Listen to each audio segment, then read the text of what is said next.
आइए छात्रों शुरू करते हैं फिजिक्स का चैप्टर 5 वैद्युत चालन तथा ओम का नियम, जिसको मात्र 10 मिनट में कंप्लीट करेंगे।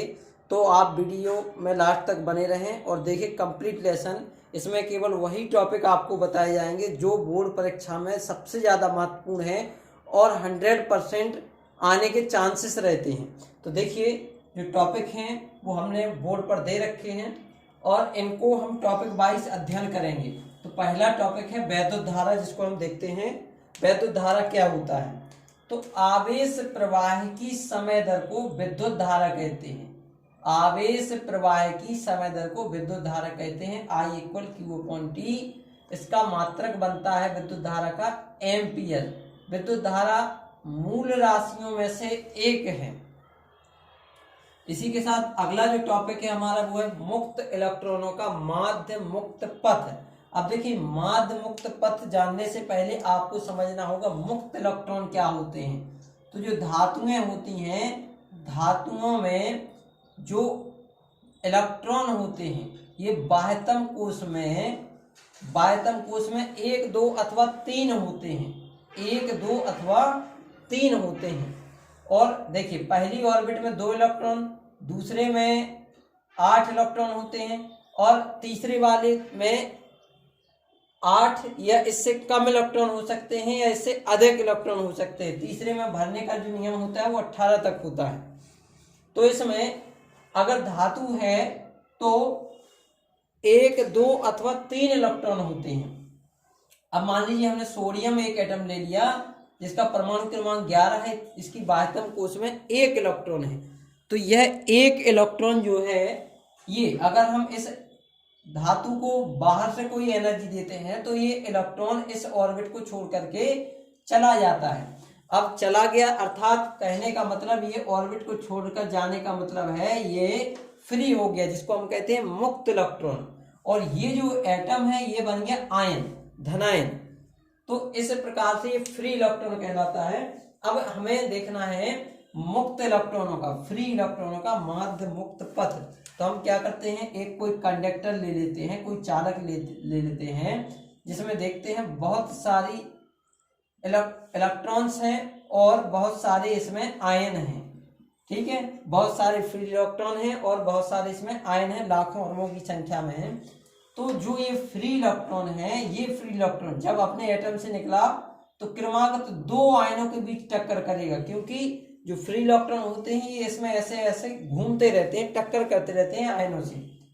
तो 2 एटम के बीच में जब टक्कर करेगा तो टक्कर करने में जितनी दूरी तय करेगा वो कहलाता है उसका माध्य मुक्त पथ। तो देखिए यहां से लेकर यहां तक आने में जो दूरी तय की है वो कहलाता है इसका माध्य मुक्त पथ।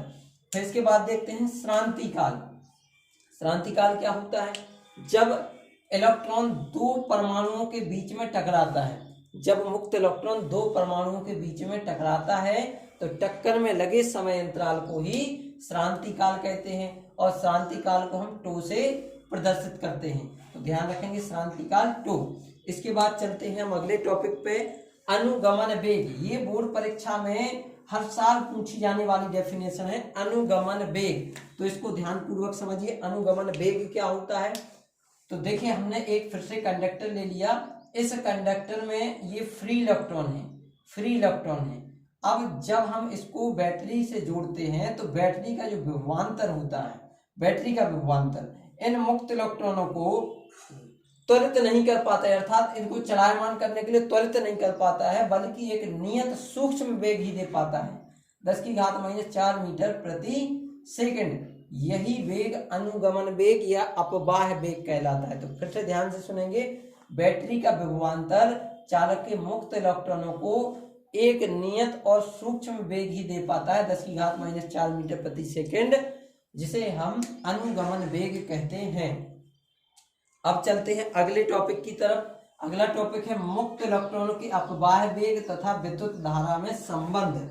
मुक्त इलेक्ट्रॉनों के अपवाह वेग तथा विद्युत धारा में संबंध। तो हमने क्या किया, एक कंडक्टर ले लिया और ये कंडक्टर में फ्री इलेक्ट्रॉन्स हैं, ये फ्री इलेक्ट्रॉन्स भरे हुए हैं इस तरह से। अब देखिए हमें क्या निकालना है, इसमें विद्युत धारा। तो आपने पढ़ा होगा विद्युत धारा I बराबर होता है Q/T। और चूंकि हमें इसमें अपवाह वेग और विद्युत धारा में संबंध ज्ञात करना है, तो इसमें हम ज्ञात करेंगे Q कितना होगा, चार्ज कितना होगा। देखिए Q इक्वल एक फॉर्मूला आपने फर्स्ट लेसन में पढ़ा, N इंटू ई। Q इक्वल N इंटू ई, जहां N इलेक्ट्रॉनों की संख्या है। तो इसमें देखिए हमने माना कि इसमें मुक्त इलेक्ट्रॉनों की संख्या प्रति एकांक क्षेत्रफल में मुक्त इलेक्ट्रॉनों की संख्या कितनी है, A है। यहाँ पर ये प्रति एकांक क्षेत्रफल से गुजरने वाले इलेक्ट्रॉनों की संख्या A है। तब एकांक आयतन में से होकर गुजरने वाले इलेक्ट्रॉन की संख्या कितनी होगी। तो देखिए इनकी जो संख्या बनेगी वो एकांक आयतन के लिए निकालनी है, तो यहां पर बन जाएगा n इंटू, अब देखिए n इलेक्ट्रॉनों की संख्या और एकांक आयतन, तो यहाँ पर आयतन लिया जाएगा। अब यहाँ पर मान लें कि ये जो क्षेत्रफल है वो A है, क्षेत्रफल कितना है A, और ये यहाँ से 1 सेकंड में इलेक्ट्रॉनों द्वारा चली गई दूरी। तो देखिए दूरी बराबर होता है चाल गुणा समय, दूरी बराबर चाल गुणा समय।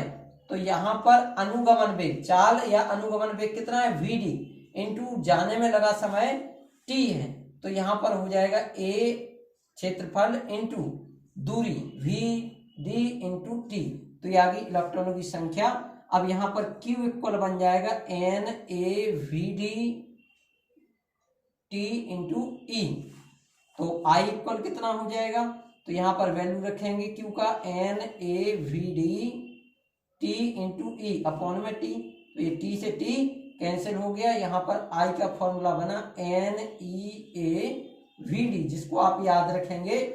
यहाँ पर देखिए Vd अनुगमन वेग है और I विद्युत धारा है, तो यह है अनुगमन वेग तथा विद्युत धारा में संबंध। इसी के साथ हम अगले टॉपिक पर चलते हैं, और अगला टॉपिक है गतिशीलता। गतिशीलता, मोबिलिटी। गतिशीलता से आप क्या समझते हैं, इसको देखिए म्यू से प्रदर्शित करते हैं, और म्यू इक्वल होता है Vd अपॉन ई, अर्थात हम कह सकते हैं ई का वैल्यू यदि 1 हो, ई का वैल्यू 1 हो, अर्थात एकांक क्षेत्रफल में इलेक्ट्रॉनों के अनुगमन वेग को गतिशीलता कहते हैं। एकांक वैद्युत क्षेत्र में इलेक्ट्रॉनों के अनुगमन वेग को गतिशीलता कहते हैं। अब जो है लॉन्ग में आने वाला मोस्ट वेरी इंपॉर्टेंट क्वेश्चन है, और वो है अपवाह वेग के आधार पर ओम के नियम का सत्यापन। तो इसको बड़े ध्यान पूर्वक से देखिए और अच्छे से समझ लीजिए, क्योंकि ये हर साल बोर्ड परीक्षा में पूछा जाने वाला क्वेश्चन है। तो अपवाह वेग के आधार पर ओम के नियम का सत्यापन, जो कि V इक्वल होता है I इंटू R। तो हमें अपवाह वेग के आधार पर प्रूव करना है, तो R का वैल्यू निकालना है हमें। तो देखिए अपवाह वेग के आधार पर विद्युत धारा में संबंध आया था I इक्वल NeaVd, ये था क्या, विद्युत धारा तथा अपवाह वेग में संबंध। अब देखिए अगर हमने किसी चालक को ले लिया और इस चालक में फ्री इलेक्ट्रॉन है, इस चालक की जो लंबाई है वो लंबाई हमने मान ली L है, और इसको बैटरी के V विभवांतर से हमने ऐड कर दिया, तब इसके देखो दोनों सिरों पर उत्पन्न वैद्युत क्षेत्र, तो वैद्युत क्षेत्र कितना होगा, E equal V upon L, और इसके कारण से, इस वैद्युत क्षेत्र के कारण से जो ये मुक्त इलेक्ट्रॉन है ये त्वरित होने लगेंगे, अर्थात इनमें फोर्स अप्लाई होगा। तो कितना फोर्स अप्लाई होगा, F बराबर m इंटू ए, इतना बल इन पर आरोपित होगा। अर्थात हम ये भी कह सकते हैं कि वैद्युत क्षेत्र के कारण इन इलेक्ट्रॉनों पर, मुक्त इलेक्ट्रॉनों पर एक बल कार्य करने लगता है। तो अगर हम वैद्युत क्षेत्र के पदों में लिखेंगे तो F बराबर हो जाएगा E इंटू ई, जहां क्या है इलेक्ट्रॉन है और कैपिटल ई वैद्युत क्षेत्र है। ये दोनों बल हैं जो कि इलेक्ट्रॉन पर लगने वाले हैं, तो दोनों की कंपैरिजन करेंगे तो बन जाएगा Ma इक्वल ई। तो यहाँ A इक्वल कितना हो जाएगा, ई अपॉन m, जहां A क्या है त्वरण। अब देखिए गति के प्रथम समीकरण क्या है गति का, 11th में आपने पढ़ा होगा V equal U plus AT, जहां U क्या है प्रारंभिक वेग है, v क्या है, अंतिम वेग है, a क्या है, त्वरण है, और t समय है। अब इस चालक में जो फ्री इलेक्ट्रॉन है, ये जब हमने इसमें बैटरी का विभवांतर आरोपित नहीं किया था, तो जो ये इलेक्ट्रॉन थे, ये इलेक्ट्रॉन का जो औसत वेग था, प्रारंभिक औसत वेग u, वो कितना था, 0। प्रारंभिक औसत वेग कितना था, 0, क्योंकि ये कंडक्टर में बाहर नहीं निकल रहे थे, कंडक्टर के अंदर ही गति कर रहे थे, इसलिए इनका प्रारंभिक वेग कितना था, u इक्वल 0। तो यहाँ रखना है u इक्वल 0। और जब हमने बैटरी को जोड़ दिया तो ये गति करने लगे एक दिशा में, और इनका जो अंतिम वेग था वो हो गया अनुगमन वेग vd इक्वल 0 प्लस इसका त्वरण कितना है a, और जो टक्करों में लगा समय है वो है श्रांतिकाल τ। तो यहाँ पर a इक्वल बन जाता है vd अपॉन 2। इसको मान लेंगे समीकरण 1, इसको मान लेंगे समीकरण 2। 1 और 2 की तुलना करेंगे, तो तुलना करने पर हम देखते हैं vd upon 2 equal e upon m। अब देखिए e का जो वैल्यू था वो था v अपॉन l, तो यहाँ पर रखेंगे हम e equal v upon l, तो ये हो जाएगा vd upon 2 equal v upon l into e upon m। अब जो हमने यहाँ पर विद्युत धारा और अपवाह वेग में संबंध लिया था, वहां से vd का वैल्यू निकालेंगे, तो vd इक्वल बन जाता है i अपॉन NEA। तो ये जो vd का मान है वो यहाँ vd के स्थान पर रखेंगे, तो यहाँ पर हो जाएगा i अपॉन NEA, और अपॉन में क्या दिया है 2 equal v into e upon m into l या l इंटू m। तो v के अपॉन में हम i को ले जाएंगे और बाकी का सब हम दूसरी साइड ले जाएंगे, तो जाएगा ml बटे NE square a 2 equal v upon i। तो यहाँ पर देखिए v अपॉन i, और v अपॉन i इक्वल होता क्या है, r। तो यहाँ पर r equal v upon i equal r, तो r equal ml upon NE square a 2। अब आप इस सूत्र को ध्यान रखने के लिए ट्रिक बताते हैं, उसको ध्यान रखना। तो देखिए ट्रिक है RML, तो रामलाल, RML का मतलब रामलाल, N मतलब ने, E2। अब देखिए टो को हम आगे रख दें, ए को पीछे रख दें, तो इस तरह से ध्यान रखेंगे E2 और A4 आमलेट। तो रामलाल ने ईंटों का आमलेट बनाया, A4 आमलेट, तो ईंटों का आमलेट बनाया। ठीक है, अब हम चलते हैं लास्ट और अंतिम टॉपिक की तरफ, जो कि है धारा घनत्व। अब धारा घनत्व क्या होता है, तो ये देखिए धारा घनत्व क्या होता है। धारा घनत्व किसी एकांक क्षेत्रफल से गुजरने वाली धारा को हम कहते हैं धारा घनत्व। इसका फॉर्मूला होता है J equal I upon A, अर्थात एकांक क्षेत्रफल से गुजरने वाली धारा को धारा घनत्व कहते हैं। अब धारा घनत्व तथा अपवाह वेग में यदि संबंध पूछा जाए, तो J इक्वल I का जो वैल्यू आया था I इक्वल NEAVD, ये वैल्यू हम यहाँ रख देंगे NEAVD अपॉन A से A कैंसिल हो जाएगा, J इक्वल आ जाएगा NEVD। इसी के साथ ये चैप्टर कंप्लीट होता है, तो इसको आप ध्यानपूर्वक पढ़ लीजिए और अच्छे से तैयार कर लीजिए। मिलते हैं अगली वीडियो में। Thank you.